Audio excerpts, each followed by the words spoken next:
कुमार संजय किशोर वो संजय कुमार संजय किशोर संजय कृष्ण కృష్ణులాగా నడుచుంటారు అందరినీ ఎవరికి అవసరం వాళ్ళు పట్టుకొస్తారు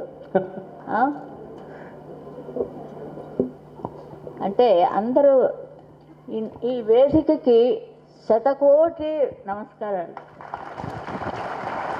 ఎందుకంటే ఈ వేదిక మీద ఎంతెంత యాక్టర్స్ అందరూ వాళ్ళందరితోటి నేను కూర్చొని సన్మానాలు పొందినాయి విన్నాయి. న్యాయంగా నేను ఎక్కకూడదు, ఇక్కడికి అక్కడ కూర్చోవాలి. ఎందుకంటే నేను ఎక్కిపోయాను కదా ఈ లిస్టులో. మురళీమోహన్ గారు అన్నారు, ఎంత మంచి రసికుడైనా ఆయన పిక్చర్లలో పాటలు మేము పాడుతున్నంతసేపు అలా పాడుతూనే ఉంటారు పక్కన కూర్చొని. అంత మంచి పాటలు పాడాను వారు దీంట్లో. నేను నాకు పాటలే రాలేదంటున్నారు ఆయన. ఆయనకి ఒకసారి ప్రోగ్రాం పెట్టిస్తే ఆయన ఎన్నో దైవ కార్యాలు చేస్తున్నారు. అయ్యప్ప కొండ మీద కూడా వాళ్ళు నాకు సన్మానం చేస్తుంటే ఈయన అన్నదానం చేస్తున్నారు. చూడండి ఎంత నిజంగా ఆయన ఎంత భక్తుడో చూడండి. ఆయన నిజంగా చాలా చెప్పడానికి కూడా మాకు మాటలు లేవు. ఘంటసాల గారి గురించి చెప్పకుండా వీళ్ళందరి గురించి ఎందుకు చెప్తున్నారని అడగచ్చు మీరు. ఘంటసాల గారు మా ఊరు వాడు, విజయనగరం. అక్కడ మా ఇంట్లో రేడియో విని అన్నం తిని ఆయన పెట్టిన భిక్ష నాకు. అప్పుడు నువ్వు గౌన్ వేసుకుని ఎక్కడో ఆడుకుంటున్నావమ్మా నేను మీ ఇంటికి వచ్చినప్పుడు అన్నారు ఆయన. అంచేత ఘంటసాల గారు పెట్టిన భిక్ష నాకు. అంచేతే ఇంకా ఉన్నాను. ఇంకా ఎంతమందిని చూస్తానో నాకు తెలియదు. మొట్టమొదట నేను బాలానంద ప్రోగ్రాంలో అక్కయ్య అన్నయ్య అని ఉండారు, వాళ్ళు చేస్తుంటారు. నేను కీలుగుర్రం చూశాను. అమ్మా మీదే కీలుగుర్రం చూసి నన్ను పాడమన్నారు. అంటే పిల్లల ప్రోగ్రాంలో ఏదో మామూలు పాటలు పాడాలి కానీ మొదటి నుంచి సినిమా పాటలు ఏమిటని నేను కాదు కాదు సుమా కల కాదు సుమా అని పాడాను. ఒక్కళ్ళకి సరళ గారు ఘంటసాల గారు పాడారు. అది అనుకుంటాను, నాకు గుర్తులేదు, నాకే వయసు లేదు అప్పుడు. ఎన్నిసార్లు పాడినా ఇదే పాట పాడతావేంటమ్మా అని ఒకసారి మా విజయనగరం వచ్చి వాళ్ళ నాన్నగారితో చెప్పారు.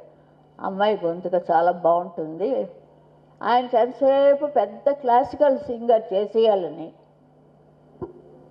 మనకి ఎంతసేపు హిందీ పాటలు వింటాం, లతా మంగేష్కర్ పాట పాడి ఆఖరికి నన్ను భగవంతుడు ఈ విధంగా ఘంటసాల గారి తరఫున నన్ను ఇక్కడికి తీసుకొచ్చి ఈ మెడ్రాస్లో తమిళ గాయని అంటారు, తెలుగు గాయని అంటారు, అన్ని భాషలు పాటించారు ఆ మహాత్ముడు పరమాత్ముడు మన వెంకటేశ్వరుడు. అంటే ఘంటసాల వెంకటేశ్వరుడు.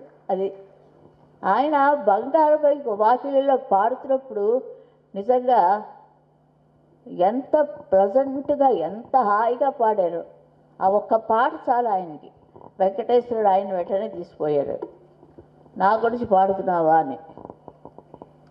మరి సుప్రీంకోర్టు అక్కడి నుంచి వచ్చారు, ఢిల్లీ నుంచి వారు, తెలుగువారు. దీనికి ఆయన వచ్చినందుకు నేను నమ్మలేదు ముందు. వాళ్ళంటే ఇక్కడికి రావడం ఏమిటది. కానీ ఈ గట్టి అబ్బాయి ఉన్నాడు కదా సంజయ్, ఆ అబ్బాయి ఎలాగో మాటలు చెప్పి మాయ చేసి తీసుకొచ్చేసాడు ఆయన్ని. పదవయ్యా వస్తున్నాను. అది విని నేను భయపడిపోయి బాబోయ్ నేను వెళ్ళాలంటాను. అంటే మామూలుగా అందరూ సరదాగా మాట్లాడుతున్నారు కానీ ఘంటసాల గారు మొట్టమొదటి పాట ఏమిటంటే ఎవరది, నన్ను దోచుకొందువటే వన్నెల దొరసాని. ఆయనతో ఫస్ట్ డ్యూయెట్ నారాయణ రెడ్డి గారు. ఎప్పుడు ఇదే చెప్పేవారు ఆయన. ఈ స్టేజ్ మీద ఎన్నిసార్లు చెప్పారు, కన్నులలో దాచుకున్న నీవే నా సామి, నిన్నే నా సామి అలా పాడి దీపానికి కిరణం ఆభరణం హృదయానికి నా దీపం మీద పాట రాశారు నారాయణ రెడ్డి గారు. ఆ పాట వెతికండి ఇవ్వండి అంటే ఇవ్వలేదు వీళ్ళు. సారీ. దీపానికి కిరణం ఆభరణం రూపానికి హృదయం ఆభరణం. ఈ పార్టీ కోసమే ఆయన అప్పుడు ఈ పాట రాసి ఉంటారు. అప్పుడు ఘంటసాల గారు చనిపోలేదు, నారాయణ రెడ్డి గారు చనిపోలేదు. అందరికీ కలిసి ఎవరు చనిపోయినా ఈ పాట పాడుతుండాలి. అలా రాసే దీపానికి అంటే మీకు అందరికీ ఒక దీపంలో వెలుగుతున్నారు ఆయన ఘంటసాల గారు. అన్ని కంట్రీలలో ఎక్కడెక్కడ వాళ్ళు. ఆయన లవకుశ పాడుతున్నప్పుడు ఎన్నో జరిగాయి మాకు. నాది ఘంటసాల అని వచ్చింది చూడండి, సుశీల వచ్చింది, మరి పి లీలా అని వచ్చింది. మరి మేమందరూ అక్కడ ఉన్నాం. పక్కన జిక్కి గారు ఉన్నారు అనుకోండి, దానికోసం కాదు. జమున రాణి గారు ఉన్నారు, జానకి గారు ఉన్నారు. కానీ ఈ మూడు కలిసేయండి. లాలా లాలా లాలా లల్లల్లల్లల్లల్లా లల్లల్లల్లల్లల్లా లాలా happy birthday to you, happy birthday to you అంతా మన కోసమే ఆయన పాడింది. Happy birthday to you, happy birthday Ghantasala. ఇందుకోసం నన్ను ఇంకా బతికిస్తాడు దేవుడు. ఆయనకి 100 ఏళ్ళు అయిపోయాయి, నాకు 80 ఏళ్ళు అయిపోయాయి. అందరికి అవుతున్నాయి. ఆ వయసు పుట్టినందుకు అవుతుంటాయి. మరి నిజంగా నా జన్మలో మురళీమోహన్ గారు ఆ పాట ఎంత బాగా పాడించారు నా చేత. అయ్యప్పకి వాటి మాల వేసుకొని ఎంత అసలు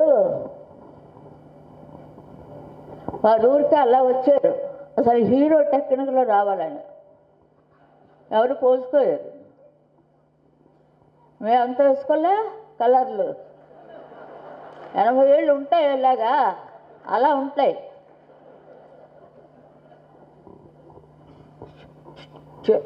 క్షమించాలి మీరు. ఆయన అక్కడ వెనక్కి పెట్టేశారు. అయిందా? చాలా అని చాలా చెప్పమన్నాడు. నేను చెప్తాను.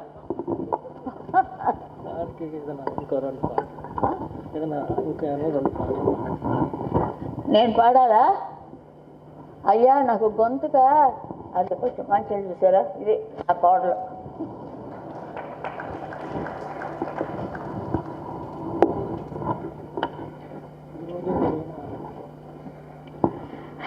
హృదయానికి ఏ నాటికి తరగని సుగుణం ఆభరణం, తరగని సుగుణం ఆభరణం.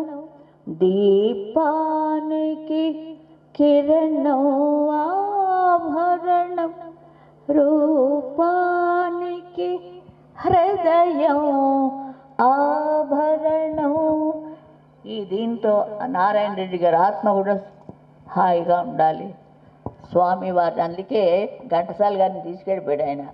అంటే నువ్వు ఇక్కడ పాడుకోలేకపోతే ఈయన ఆయన్ని తీసుకెళ్ళారు, ఆయన ఈయన తీసుకెళ్ళారు.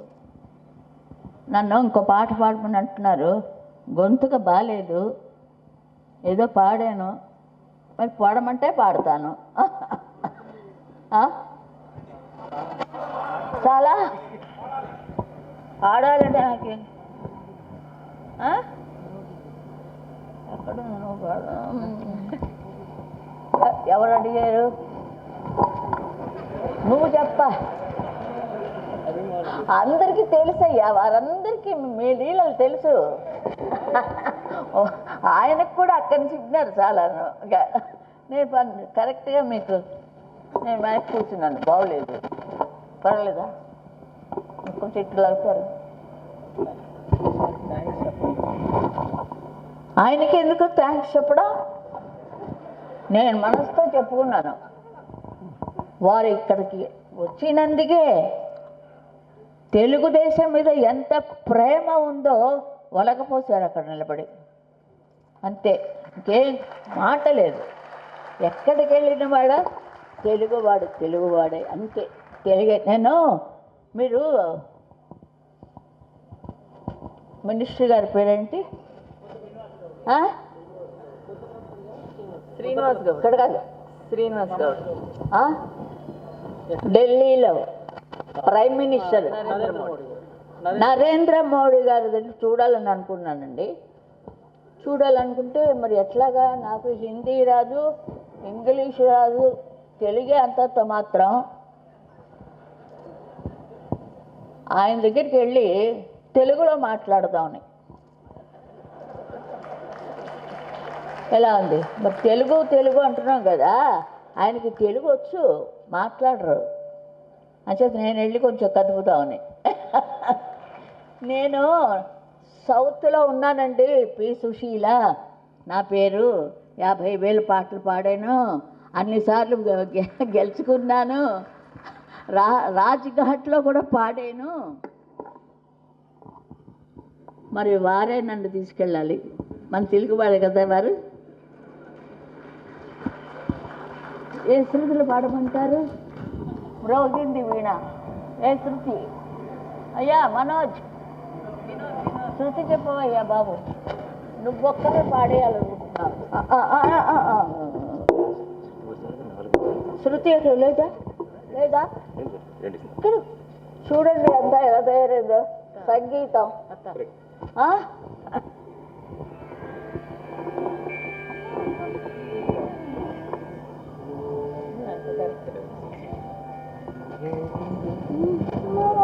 మ్రోగిందివి